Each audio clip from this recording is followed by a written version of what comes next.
My blueberry Skyr cheesecake is very low in fat and has no refined sugar, but it's full of flavor. Now, if you've never heard of Skyr before, it's very much like yogurt. It's Icelandic in origin, and my husband's family grew up making it, so it's something I know well. I have 8 cups of skim milk here that I've heated up to 195 degrees Fahrenheit. Now, what I've done is just let it sit to cool down to 110. Now it's time to actually make the Skyr. I've measured out a 1/4 cup of non-fat Greek yogurt. This 1/4 cup of yogurt serves as my culture, the starter to make the milk turn into yogurt. So what I want to do is just ladle a little of this milk into the yogurt, give it a little whisk, and that way it blends into the base milk easier. And I'll pour that in and just give that a little whisk. Now, Skyr is different than other yogurts in that it's also technically a cheese. So while I have the culture in there to give it the yogurt side, I've got rennet here to give it the cheese side. Rennet is an enzyme which is actually derived from the thistle plant. I'll measure out a 1/4 cup of warm water.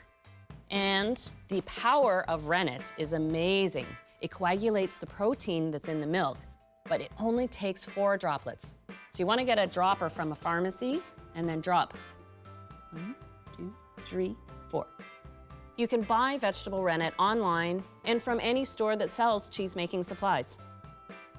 So I'll add this now to the milk and whisk that in well. So now I'll pour this milk into a large bowl, give this a cover with plastic wrap. Now, to let the culture develop within this milk, you want to let this sit out at room temperature for 8 to 12 hours. And what I like to do is actually get the milk ready in the evening, and I let it sit overnight. And after the 8 to 12 hours, that rennet has gone to work, the culture has gone to work, and you've now made your yogurt cheese. So what you need to do is grab a slightly smaller bowl, a strainer, and then dampen some cheesecloth and line your strainer. And now this is a common step in cheese making. You have to strain the whey from the curds. And look at that. And you will be amazed how much whey comes off of this Skyr. And now I'll just cover this up. So now this can be refrigerated, and I give it another 8 to 12 hours to drain.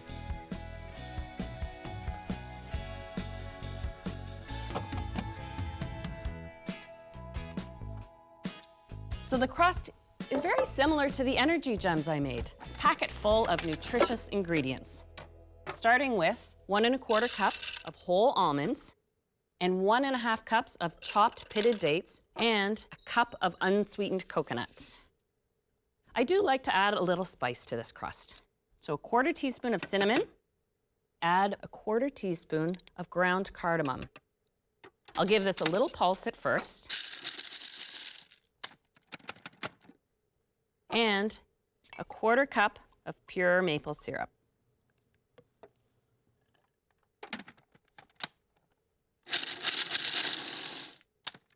Just like my energy gems, I check that it's ready by squeezing it, and if I can press it together without it falling apart, then I know it's set. Now I have a springform pan, and I've greased the bottom and sides. Inside the ring of the springform, I've lined it with acetate. That way your cheesecake filling won't stick, and when you reveal it, you have perfectly straight sides. I'll press this crust into the pan, and now I'll chill this until it's ready to assemble the cheesecake filling.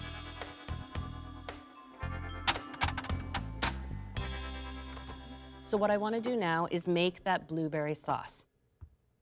I've got 3 cups of fresh blueberries, and I'm going to spoon half of them into a pot. I'll add to that 2 tablespoons of lemon juice and a bit of lemon zest. For the sweetness, maple syrup again, this time 1/2 cup. And just a pinch of ground cardamom. I'm gonna let these blueberries cook for about 15 minutes over medium heat.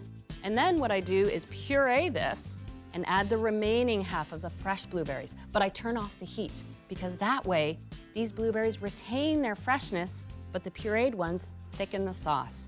Now what I have here is the completed blueberry sauce. What I did do was strain off half a cup of the blueberry sauce because that will add color and flavor to my cheesecake. The sauce with the whole blueberries I'll use to decorate my cheesecake and to serve with the slices. So before I get onto the skyr portion, I need to create something that's going to set this cheesecake. I'm adding half a cup of skim milk to a pot. I'm using gelatin to set the cheesecake, 1.5 tablespoons in total. I'll give it a light little whisk. You heat it on low heat just until you no longer see the granules. There we go. Now it's dissolved. It's time to set it off the heat to cool down. So now it's time for the skyr.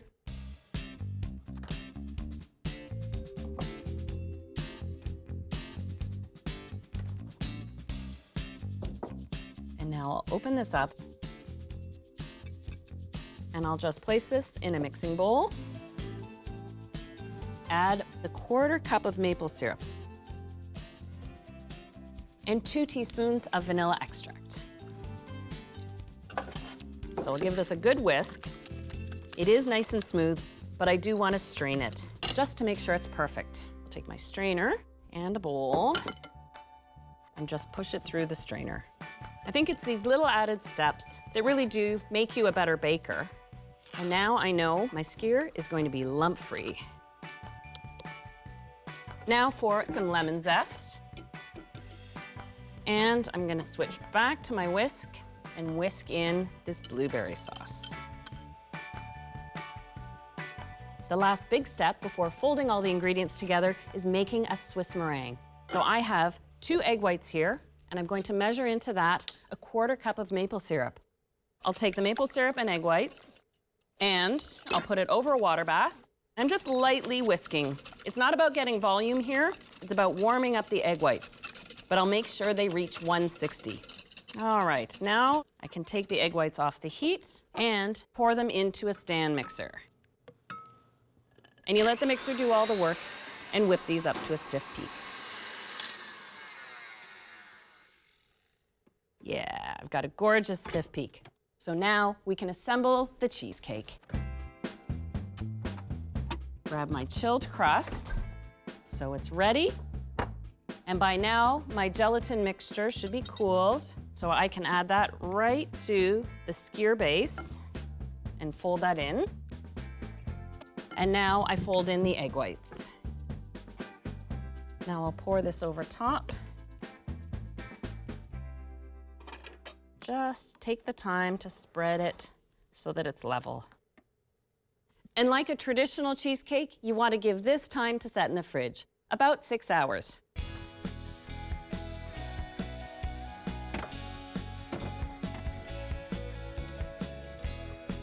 And now for the finishing touches, the decor on top.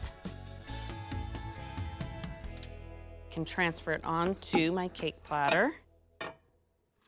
And then peel it around quickly to reveal those beautiful sides. I've got my blueberry sauce, and I have some fresh blueberries to decorate, as well as some blackberries for a little color contrast. Let me grab my mint. I'm just gonna spoon on some of this sauce. A little scattering, fresh blackberries, and fresh blueberries that looks different than the cooked ones. And then just a few sprigs of fresh mint. I love how the decor reflects the wholesomeness of this cheesecake. You've got this great crust with the almonds. It's all about the skyr, the yogurt cheese. In fact, this is my mom's new favorite dessert. So guess what she's getting for her birthday this year?